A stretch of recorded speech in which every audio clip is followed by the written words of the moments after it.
Welcome back, providers. In today's very special episode, we are announcing the Healthcare Hero of the Year Award. Each month, as you know, we highlight a special man or woman who's gone above and beyond in healthcare to not only increase the impact on their patients' lives, but also those on their teams in the community or even the industry at large. And in December, we take a second and pause and look at a hero amongst heroes, an individual whose impact is significant, who's been able to touch the lives of literally millions of people. This year for 2020, our Healthcare Hero of the Award goes to Heidi Jananga. Heidi is the co-founder of a company called WebPT. She's a physical therapist by trade, and I'm going to let her explain her journey here in just a minute.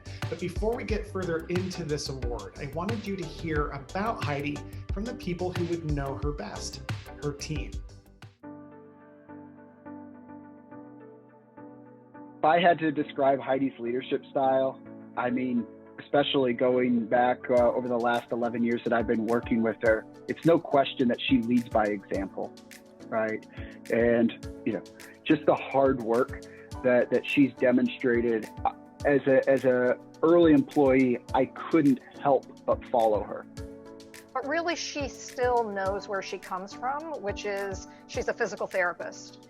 And physical therapy as a profession needs to be lifted up. And she's never forgotten that. And my ability to see her up close working with WebPT only affirms that for me. The company is very much about the big picture. And, when they say empowering therapists to achieve greatness, that's not just a tagline, they mean it, and she means it. Well, if I had to define, Heidi in 3 words, if that's all you're going to give me, then I think the 3 words that come to mind are driven, passionate, and truly authentic. For somebody, let's be honest, who's had the success that she's had, right? However you want to measure it, she's still the same freaking person. Yeah, totally. Which is pretty unique, I've come to find. As I would use to describe Heidi, passionate for sure. She's authentic. And I think the third thing I would say is that she's really sensitive to the people around her and the issues they might be facing personally. Whether those are literally personal issues related to family or whether they're personal issues related to your business. She's sensitive to that, and she tunes into how she can be supportive when she encounters issues like that. So when I think about Heidi, right, and the way that she has revolutionized the PT industry, I think she has been the perfect example of someone who can go off into a different industry, right? Healthcare technology, right? Loosely, of course, connected to physical therapy, but just a different sector overall, and still stay truly connected to her roots and keep a very clear understanding of what it is that makes our company tick. She, and to a certain degree we share this, has traveled the less traveled path in terms of trajectory for the profession. She was a clinician and at heart will always be a clinician, but she saw a need for this electronic support of our practice. And yes, it's an electronic record, but it's also billing, it's home exercise, it's outcomes, it's relationship management. The company has evolved over the last decade in those different directions, but she, blazed a trail. And you kind of talked about this in our introductory conversation, that you're looking for people who not just love being clinicians, but really took that to a different place in terms of the way they impact the community. And Heidi did that in spades through WebPT. There is one other thing that I want to call out about Heidi's leadership within the company. She recognizes that it doesn't just take the handful of clinicians that work at WebPT to have this kind of impact. So she is a master at, and really all she has to do is identify the idea, and she has so well developed and groomed the non-clinicians in the company to think in the same way that we do about the big picture.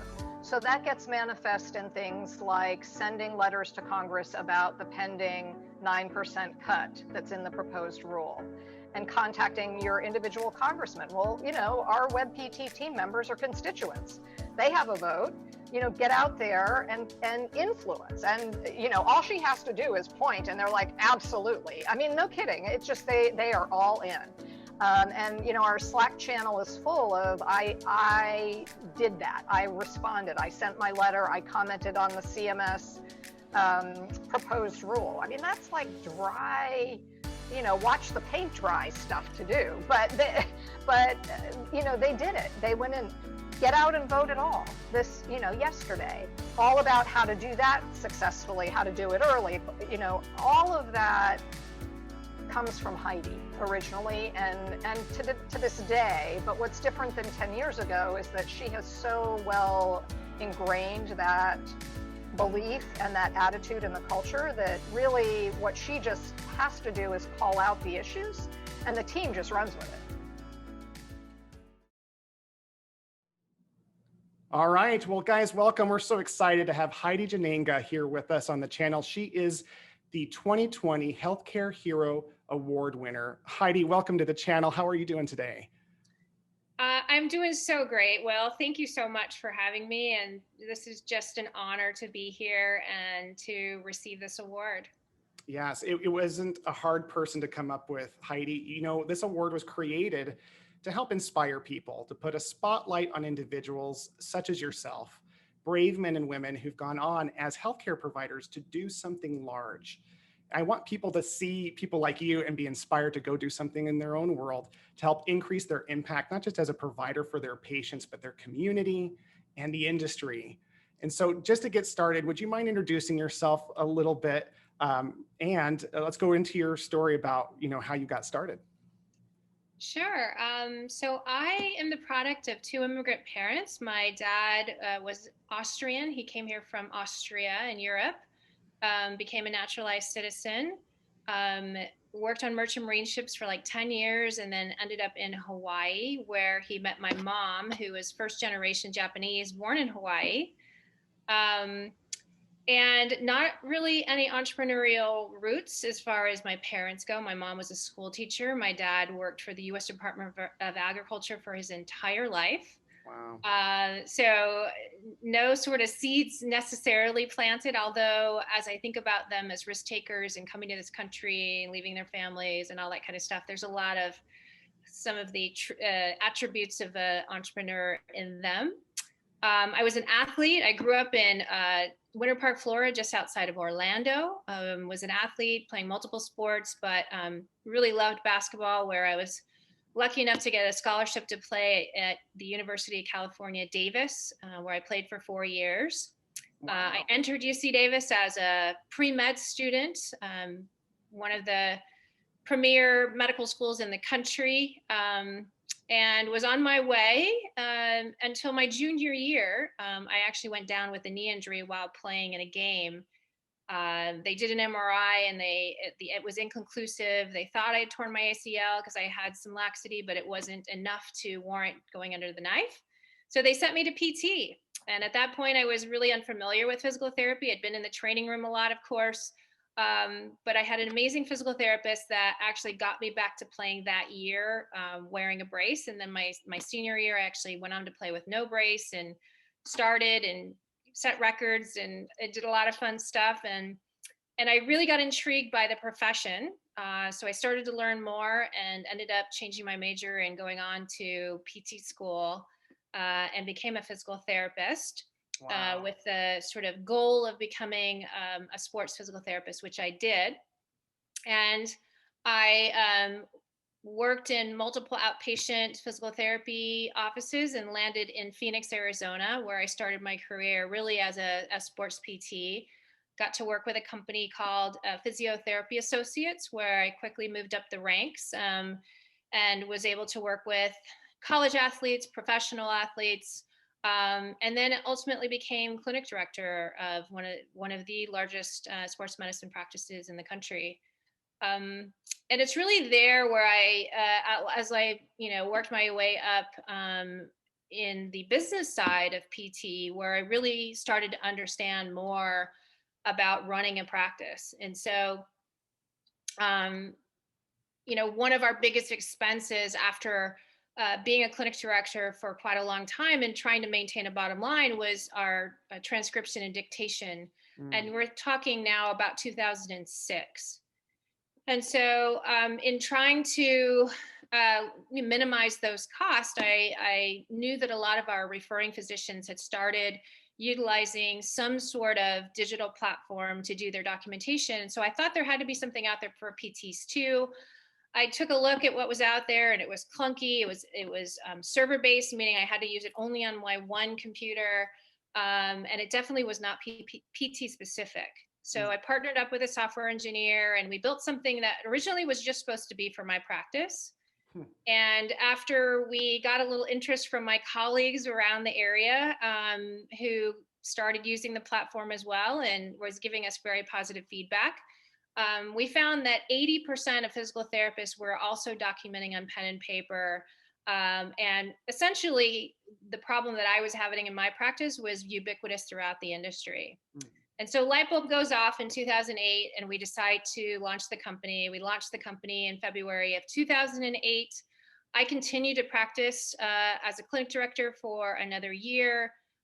Stepped down in late 2010, mainly because our business was booming, but also because I became pregnant with my daughter Ava, and then ultimately left practice in 2011 after we took our first round of funding in for the company.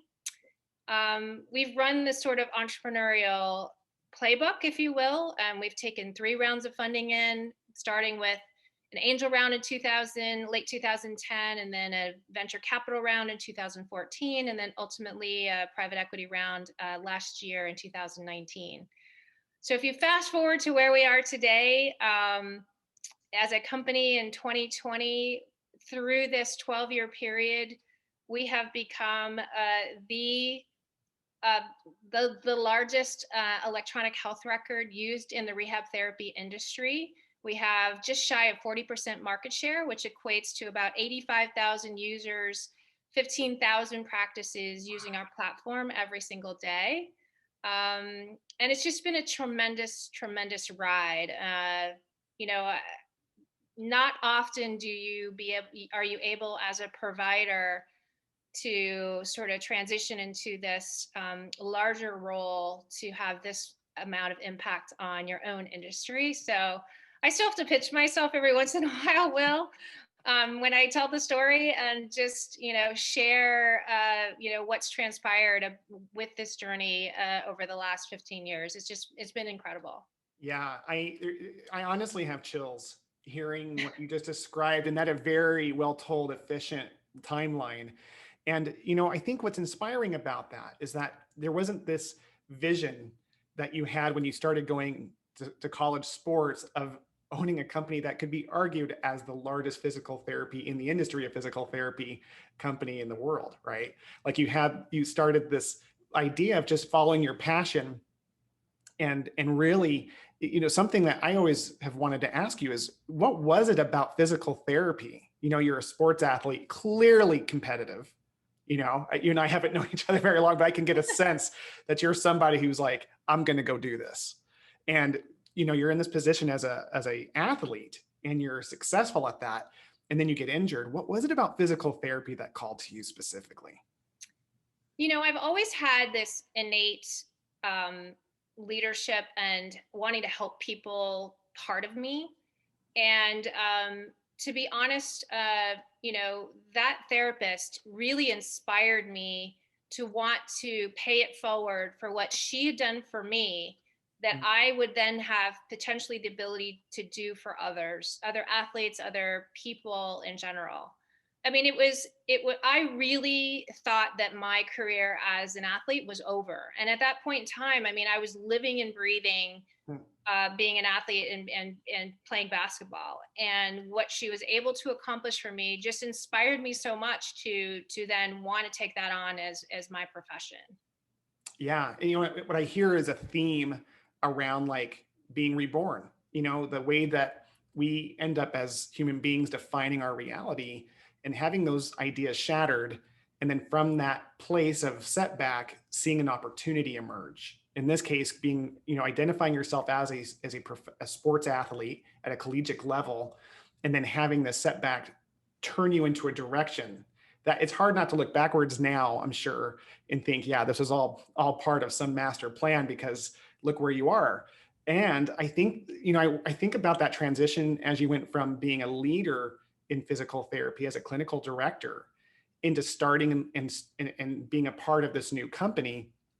What was that like for you? What were some of the challenges that you faced personally in your self identity as a physical therapist, a healthcare provider, as you shifted from that into being in technically a different industry of, EMRs and that type of thing?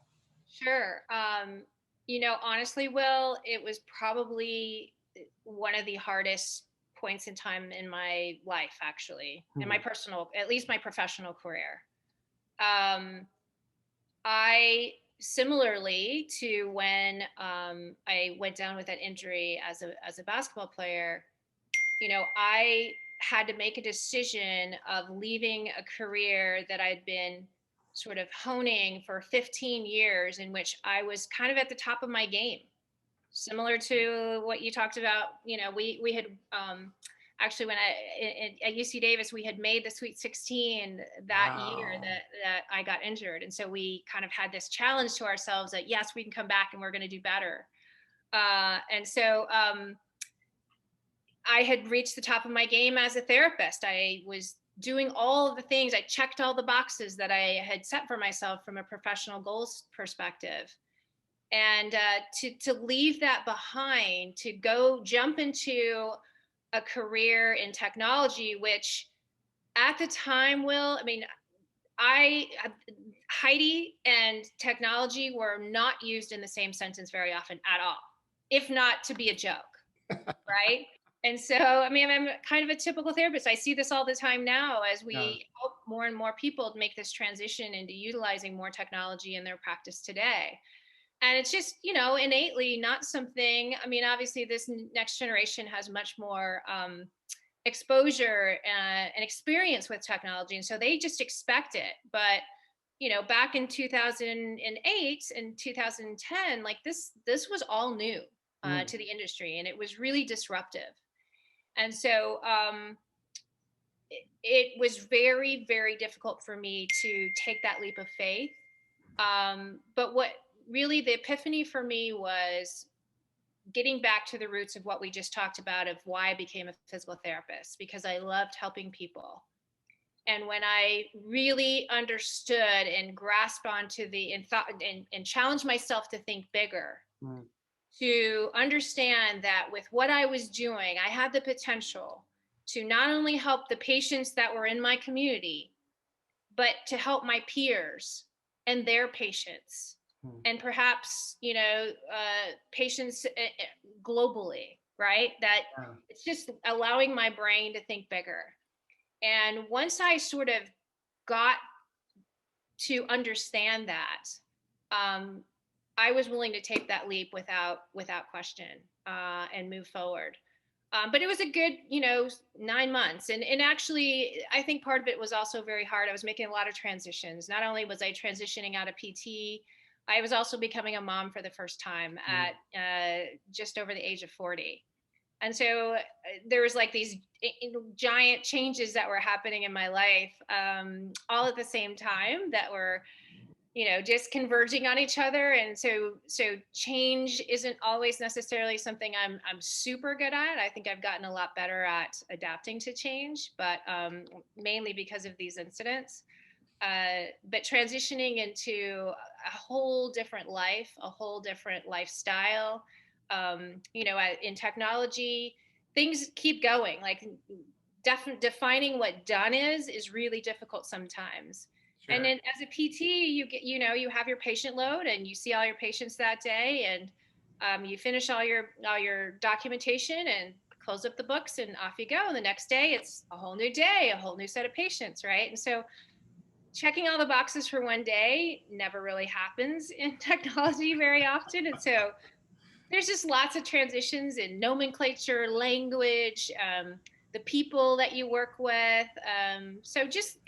But it's been an amazing ride once I really, again, opened my mind to new opportunities. I've always been sort of a lifelong learner, so that component of it wasn't difficult for me, but it's really making that career change and that identity change, as you mentioned, was the most difficult during that period. I really appreciate you sharing that. I truly feel inspired by you sharing that piece of it and acknowledge how hard that must have been. I honestly can't believe it in a certain mindset. The idea that you were jumping industry, going all in into something that was at the time was highly risky. I mean, really, if we're looking at it from a risk analysis, you're going into something that's obviously it's taking off, it's doing well, but it's a completely different domain, and you're going all in. And I believe, from how I know you, Heidi, you're humble, you're very down to earth and realistic.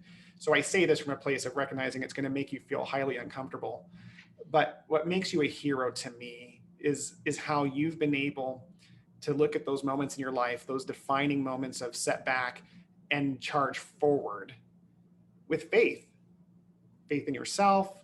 I imagine there were some key people along the way in this journey that had a significant impact to your success. Do you mind thinking or mentioning any of those people that may have had something to do with the chair that you're sitting in right now? Of course. First and foremost, my parents, they raised me to have grit, to be resilient, to have a work ethic like they did, to value hard work. And so first and foremost, it started at home. I have a personality of being an optimist. And so when you talk about seeing the opportunity, that somewhat comes somewhat natural to me. Like I'm always trying to look at the upside. And I think as you hopefully talk to some of my colleagues and friends like that is a part of me that, a lot of people like to, turn to me for things because I have a way of finding that silver lining. I have to thank my co-founder, which at the time was when we first started the company.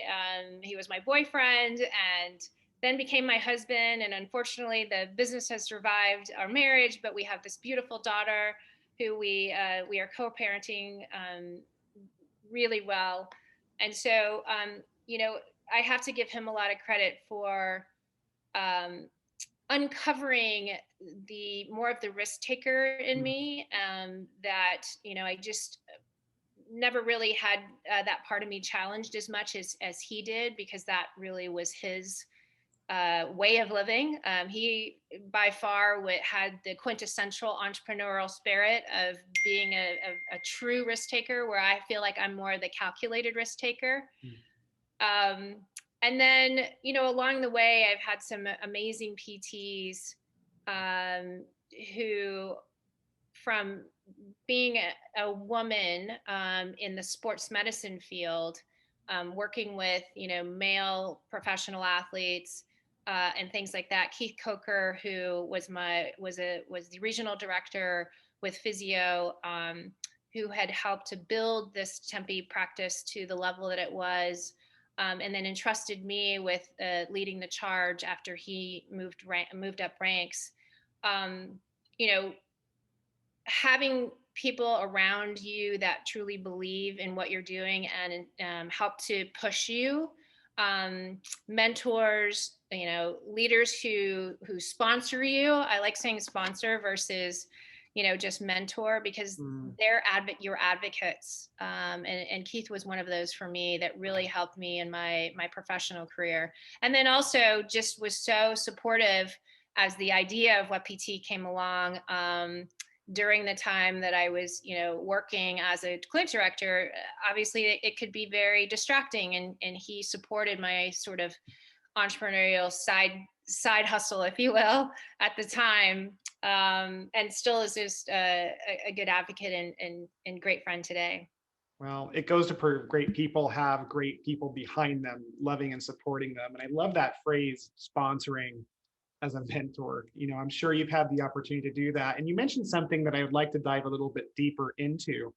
You mentioned, the idea of being a woman in this space where there's traditionally more men. Would you mind, one of the things that we see in physical therapy specifically is that our industry is mostly female, and yet when it comes to entrepreneurship, leadership positions, we often see the opposite effect where most men are in that position.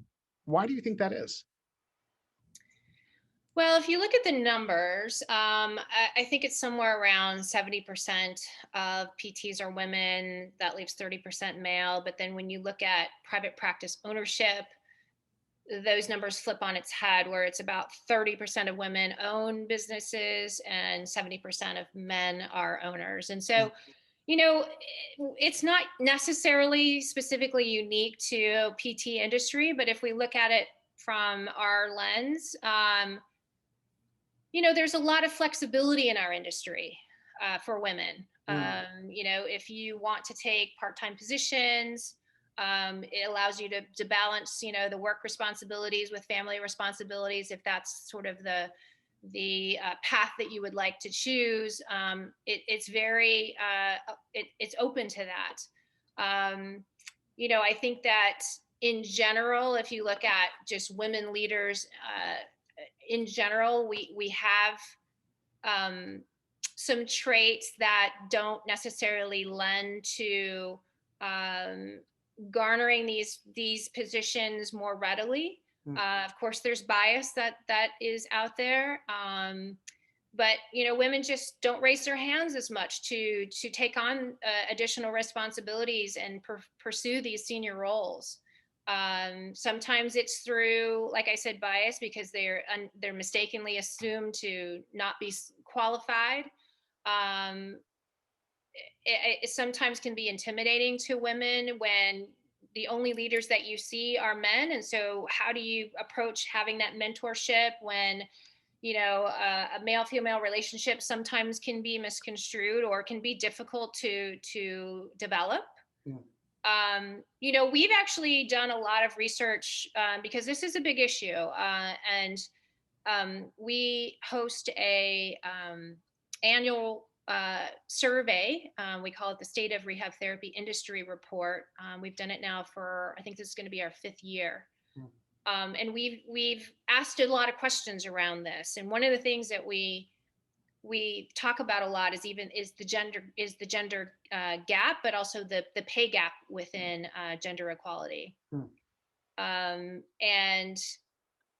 it starts early, even as students.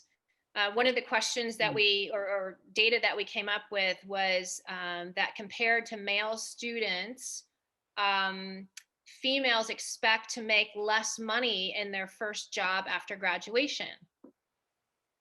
Wow. So, yeah, I mean, it's like a difference of $8,000. I think that, male student expectations when they got out of PT school was $57,000, and women were $49,000. Wow. And so where does that come from, right? Yeah. Where does it come from that your expectations are just lower in general for yourself? It's a huge sort of culture question, if you will, that again is not unique to our industry, but I think there's a lot we can do to help push forward a lot of the brilliant female therapists that we have. And I mean, this is a bigger conversation that we're having now, louder than ever, because of what's transpired over the summer with just the lack of diversity in our profession as a whole. and the lack of diverse leaders that we have in general, right? And so it's a large conversation that I'm sure we could do a whole nother A whole interview different podcast on. series of interviews, I'm sure. Yeah, yeah, but it's definitely something I think that is is first and foremost importantly being talked about, but also lots of action being taken throughout many organizations, many leaders that I've spoken to across the private practice industry for sure. That they're trying to make a difference. I love that because at the end of the day, what we're trying to accomplish there is to move forward. My dad, I'm from Texas, and so he has this, my mom and dad always have these cute Texas sayings. And one of the things he used to say to me is, when you're knees deep in alligators, you don't worry about who left the gate open. And so as we could, and I'm sure there is value in analyzing how we got to this place, but as you look forward and you can set that example for other entrepreneurs, especially women who are looking to change the industry, they can see examples of how they can challenge their notions around what's possible. And you're already making leaps and strides and helping in various charities. But one of the things I was honored by is when we were talking before this interview is, we talked about how your award comes with $1,000 grant, whatever charity you choose. This might be a perfect time to speak into where you want that money to go. Sure. One of our core values at WebPT actually is to give back. And so we have been involved with many, many charities. The very first one that we started with back in the day when we first started WebPT, because it's been since the inception of our company, was the Desert Labrador Retriever Rescue. Oh. And we had a yellow lab. His name was Topper, and he was like our mascot within the company. We today have an award that is like the Employee of the Year, basically, which is called the Topper Award. Uh-huh. And it's like the person who holds all of our core values true throughout the year and just has had a stellar year. So from that to the Arizona Science Center and Girls in STEM, we really value giving back at WebPT. I think this past year we logged more than 825 volunteer hours. Wow. With over $50,000 in charitable giving. So it's something that we covet really, really closely. But again, from a timely perspective, the charity that we chose is going to be the American Physical Therapy Association's Minority Scholarship Fund. Wow. We were proud to donate earlier this year, along with many other companies, and I just think it's a worthy cause. To our previous conversation about really trying to impact the diversity that's within our profession to be able to provide even better care than we already are doing today. And I would love to tag it to not just a minority, but a minority female therapist. So I think it'll be awesome to tag the healthcare hero line onto that. I love that. It really is hard, again, to not look back at your journey. And it's interesting how every setback in your path to get to where you are right now has resulted in a decision that has starting to help other people. And obviously, as you've grown and as you're raising your daughter, values matter to you. Purpose matters to you. And it's something that's being manifested. So it leads me to wonder what the vision is for WebPT and for Heidi. What do you see as you look down the road for yourself, and what do you see for the company? Well, for the company, our mission has been set pretty in stone, I guess, if you will. Like, our mission is to build a fortress company that empowers rehab therapists to achieve greatness in practice, and that's through providing innovative and easy to use software, expert services, and stellar educational resources, all of which really helps to get them back to what matters most, and that's treating patients and changing lives. Like, we have not wavered from that. One of our big goals is to, like, we call it our BHAG.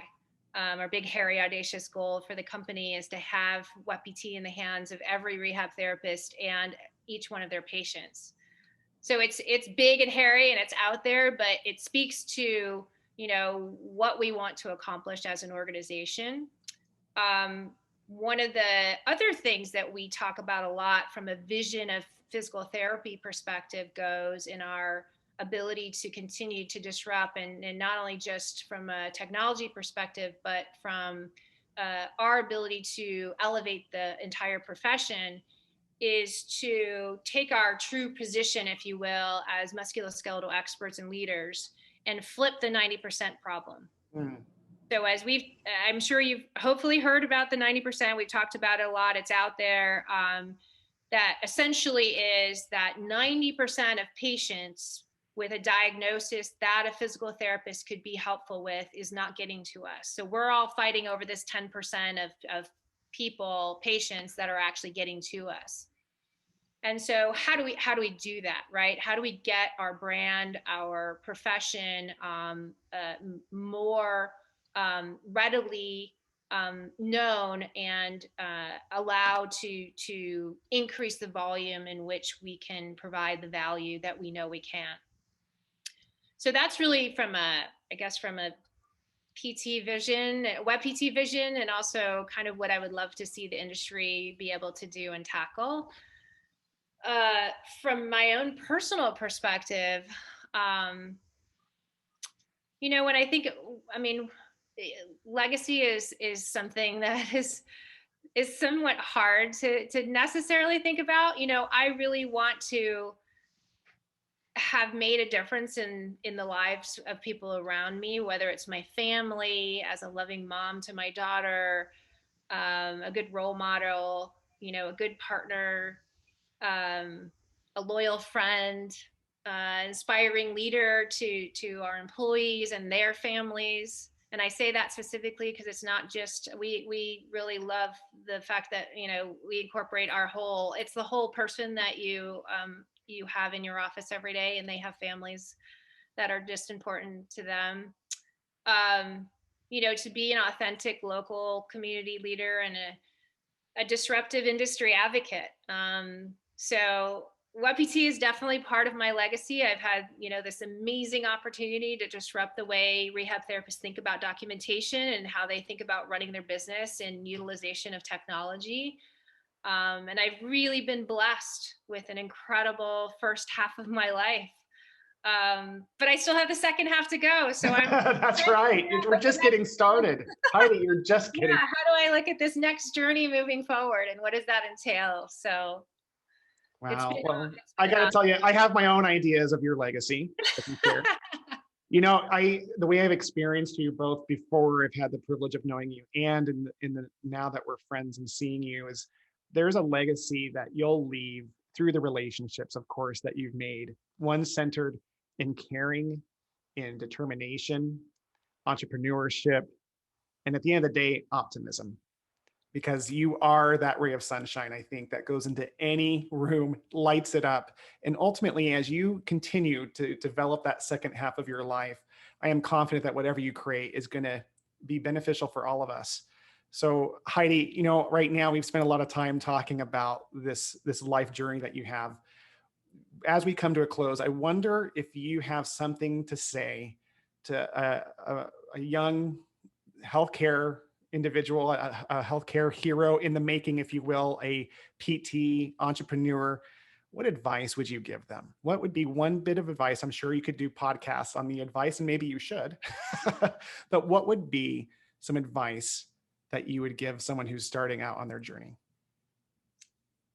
Well, gosh, it's hard to say one thing, but I'll say a few things. So first and foremost, take the time to know yourself. Really take the time to get some self-awareness. It's really helped me over the years to sort of really understand what the strengths that I have are and what my limitations are, and to be accepting of those limitations.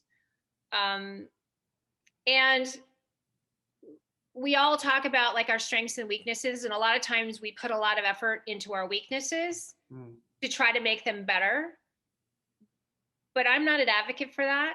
I think your weaknesses are always going to be your weaknesses, because we like to do things that make us feel good. And if you focus more of your time on your strengths, I think that you're going to really be able to harness that true power and superpowers that you have.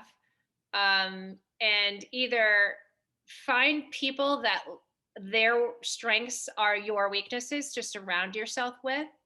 But if you really focus on those, I think that you will have a better understanding, and also find a path that your passions and your strengths will help to guide you even further. Um, Part of that is in believing that you don't have to have all the answers. Too often, I think that we burden ourselves with, wanting to be able to. If someone asks you a question, like especially as therapists, I think this is really hard to sort of get away. It's these differences between being a PT, seeing patients every day, and then taking this leap of faith as an entrepreneur, because you won't have all the answers, and they're not going to be right in front of you, and you can't BS your way through it. You can for a while, the whole fake it till you make it thing, but it will catch up with you. And so, um, again, surrounding yourself with people that are smarter than you, that have strengths in different areas that you do, et cetera, that diverse population around you of what I love to call cognitive diversity. It's not just, the traditional type of diversity that we think about, but really in their backgrounds and experiences. And then I just am such a huge advocate, and we've spent a lot of time with WebPT on this, is to know the business side of PT or of anything, really. If you're going to get into business, you have to understand business. And it is completely different than what you might expect. And there's so many other nuances to how to run a business that you should absolutely know prior to just, jumping in. I'm going to just put a small advocating plug in for conscious capitalism, which is the approach that we've taken. And you sort of summed it up well when you talked about, what we sort of stand for. And it really starts with that purpose. But then it includes, conscious leadership, embracing your community, and then also having this underpinning of values and culture. And then the last thing I'll just say is don't be afraid to fail. Like, it's really hard in healthcare to think about that, because a failure in healthcare is exponentially difficult to sort of handle. But as an entrepreneur, it's really important that you embrace sort of the ability to fail, and to fail fast, hopefully, but to sort of take this agile, iterative approach in which you try things, and then if it doesn't work, well, you figure out, okay, well, why didn't that work, or what did work, and then kind of pile on to that.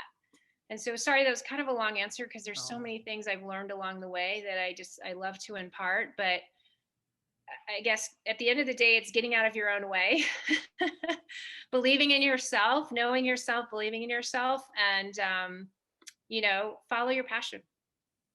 Wow, I just love that you said what you said. Everything that you spoke into was incredibly wise and from a place of knowing. So, Heidi, I can't, first of all, thank you enough for the time that you've spent in sharing your wisdom and experiences with this audience. I know for a fact that it's going to make an impact. It has for me. And as someone who's looked up to you for years, it's been an absolute privilege to be in this space with you. So thank you so much for what you've done, what you've stuck to, and for ultimately becoming who you've created. Well, thank you very much. Again, it's a true honor to accept this award. I do have to say that, every award that I accept is also on behalf of every one of our WebPTers who, day in and day out, just live for our customers, which we call our members, and for our community. So again, thank you again. Thank you again for the monetary award. It's going to go to a great, great cause. So really excited, and thanks again. Yeah, well, guys, there you have it. Words of wisdom from Heidi. And what I hope that you walk away from as you've listened or watched this interview is a greater sense of potential of what can be possible when we believe in ourselves and we look at our setbacks as opportunities. You know, Heidi, she's done this her whole life and in her career, and she's modeled what many of us are looking for in terms of an example. So my hope is that you'll take these lessons that she spoke into and apply them. And as you continue to grow, as always, I'll be here to support you here on The Profitable Provider. Thanks again for watching and listening. Until next time.